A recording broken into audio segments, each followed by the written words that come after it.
जय हिंद। स्वागत है आपका गुप्ता एग्जामो यूट्यूब चैनल पे। सबसे पहले आप सभी को स्वतंत्रता दिवस की बहुत बहुत बधाई और शुभकामनाएं।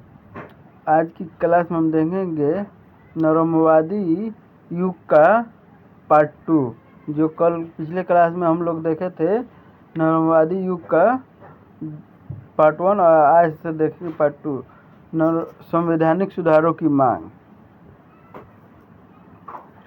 राष्ट्रवादियों का प्रारंभ से ही यह विश्वास था कि भारत में अंततः लोकतांत्रिक शासन लागू होना चाहिए, लेकिन उन्होंने इस लक्ष्य को तुरंत प्राप्त किए जाने की मांग नहीं की। उन्होंने इस लक्ष्य को शीघ्र प्राप्त किए जाने की मांग नहीं की। उनकी तत्कालिक मांगें अत्यंत साधारण थी। वे एक एक कदम उठाकर स्वाधीनता की मंजिल तक पहुंचना चाहते थे। वे इस बात से सावधान भी थे कि कहीं सरकार उनकी गतिविधियों को कुचल न दे। उन्होंने 1885 से 1892 तक विधायी परिषदों के प्रसार और सुधार की मांग उठाई। उन्हीं के आंदोलनों के दबाव से सरकार ने 1892 में भारतीय परिषद कानून पास करना पड़ा। इस कानून द्वारा शाही विधायी परिषद तथा प्रांतीय परिषदों में सदस्यों की संख्या बढ़ा दी गई। इनमें से कुछ सदस्यों को भारतीय अप्रत्यक्ष चुनाव द्वारा चुन सकते थे, परंतु बहुमत सरकारी सदस्यों का ही रहता। राष्ट्रवादी 1892 के सुधार से पूरी तरह असंतुष्ट थे तथा उन्होंने उसे मजाक बताया। उन्होंने परिषदों में भारतीय सदस्यों की संख्या वृद्धि करने के लिए तथा उन्हें अधिक अधिकार दिए जाने की मांग उठाई। विशेष रूप से उन्होंने सार्वजनिक धन पर भारतीयों के नियंत्रण की मांग की तथा वह नाम दिया जो इससे पहले अमेरिकी जनता ने अपने स्वाधीनता युद्ध के दौरान लगाया था। 20वीं सदी के आरंभ तक राष्ट्रवादी नेता आगे बढ़ चुके थे। उन्होंने ऑस्ट्रिया और कनाडा जैसे स्वशासित उपनिवेशों की तर्ज पर ब्रिटिश साम्राज्य के अंदर रहकर ही स्वशासन का दबाव पेश किया। कांग्रेस के मंच से इस मांग को 1905 में गोखले और 1906 में दादाभाई नौरोजी ने उठाया। प्रशासकीय सुधारों की मांग राष्ट्रवादियों द्वारा प्रारंभिक काल से ही प्रशासन के अधीन सेवाओं के भारतीयकरण की मांग की गई, क्योंकि अंग्रेज अधिकारी प्राप्त वेतन का एक बड़ा हिस्सा अपने गृह देश इंग्लैंड भेज देते थे। विदित हो कि राष्ट्रवादियों ने इस प्रक्रिया को भारत से धन की निकासी के रूप में इंगित किया। दूसरी बात, भारत से ही प्रशासनिक पदों पर भारतीयों को ही अनुपस्थिति को अवैतनिक बताया गया। आर्थिक दृष्टिकोण से उच्चतर पदों यूरोपीय एकाधिकार 2 कारणों से हानिकारक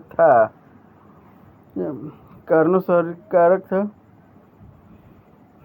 यूरोपीय लोगों को बहुत ऊंचे वेतन दिए जाते थे और इससे भारत का प्रशासन बहुत खर्चीला हो जाता था, जबकि सामान्य योग्यता वाले भारतीयों को कम वेतन पर रखा जा सकता था। यूरोपीय लोग अपने वेतन का एक बड़ा भाग भारत के बाहर भेज देते थे और उनको पेंशन भी इंग्लैंड में दिया जाता था। इससे भारत की संपत्ति का दोहन और बढ़ता था। राजनीतिक दृष्टिकोण से राष्ट्रवादियों का मत था कि इन सेवाओं का भारतीयकरण करने प्रशासन की आवश्यकताओं के प्रति सजग होता है। उनका मानना था कि भारतीय प्रशासन को भारतीय समस्याओं का अधिक ज्ञान होने के कारण वे बेहतर प्रशासक हो सकते थे। नैतिक दृष्टि से राष्ट्रवादियों का मानना था कि भारत प्रशासन भारतवासियों के द्वारा ही चलाए जाए, अन्यथा उनकी प्रशासनिक और सैनिक योग्यताएं उपयोग के बिना धीरे धीरे नष्ट हो जाएगी और वे अपने ही देश में मात्र मजदूर बनकर रह जाएंगे।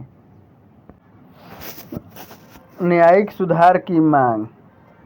राष्ट्रवादियों की मांग थी कि न्यायिक अधिकारियों कार्यकारी अधिकारों पृथक किया जाए, जिससे पुलिस और नौकरशाही के मनमाने अत्याचारों से जनता को कुछ सुरक्षा मिले। उन्होंने जनता के साथ और पुलिस दूसरी सरकारी अमलों के दमनकारी और निरंकुश व्यवहार के खिलाफ आंदोलन किए। उन्होंने कानूनी प्रक्रिया में लगने वाले विलंब तथा न्याय व्यवस्था के ऊंचे खर्च की आलोचना की।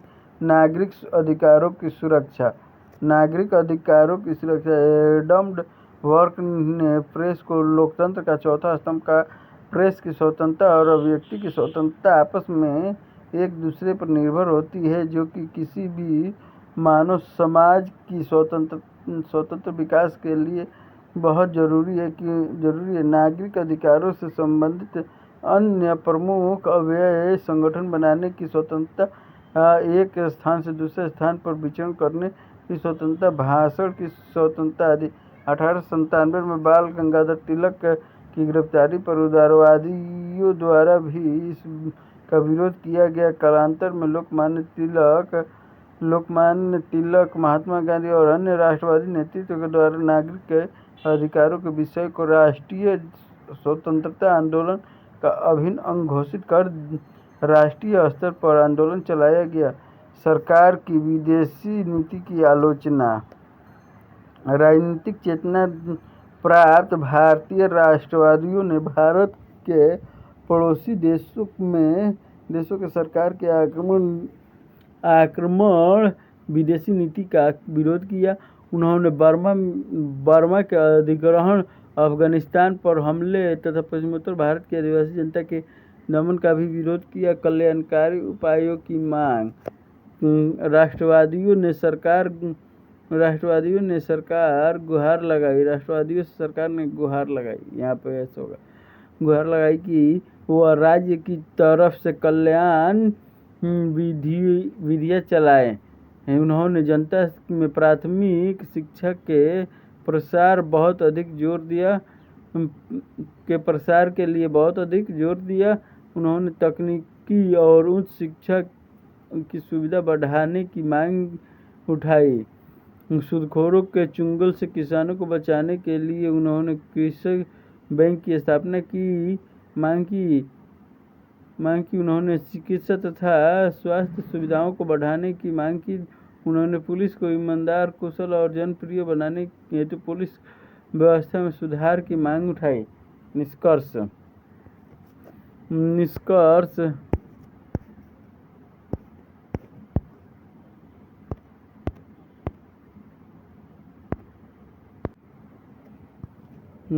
वस्तुतः समकालीन कांग्रेसी विश्वास करते थे कि अंग्रेज न्यायप्रिय लोग हैं और वे भारत में न्याय ही करेंगे। उन्हें पूर्ण विश्वास था कि अंग्रेजी शासन भारत के हित में है।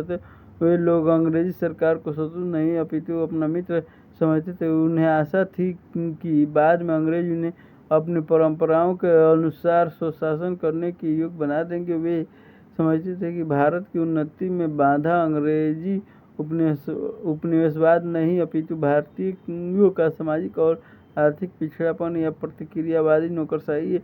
1886 में दादा भाई नौरोजी ने कांग्रेस के अध्यक्ष पद से भाषण देते हुए अंग्रेजी राज्य के लोगों का विस्तार पूर्वक वर्णन किया तो 1898 में अध्यक्ष पद से आनंद मोहन बोस ने कहा कि शिक्षित भारतीय इंग्लैंड का शत्रु नहीं अपितु इसके सम्मुख बड़े कार्य में उसका प्राकृतिक और आवश्यक सहयोगी है। लेकिन बाद में जब उन्होंने ब्रिटिश शासन की बुराइयों तथा सुधार की राष्ट्रवादी मांगों को स्वीकार करने में सरकार की असफलता को समझा तो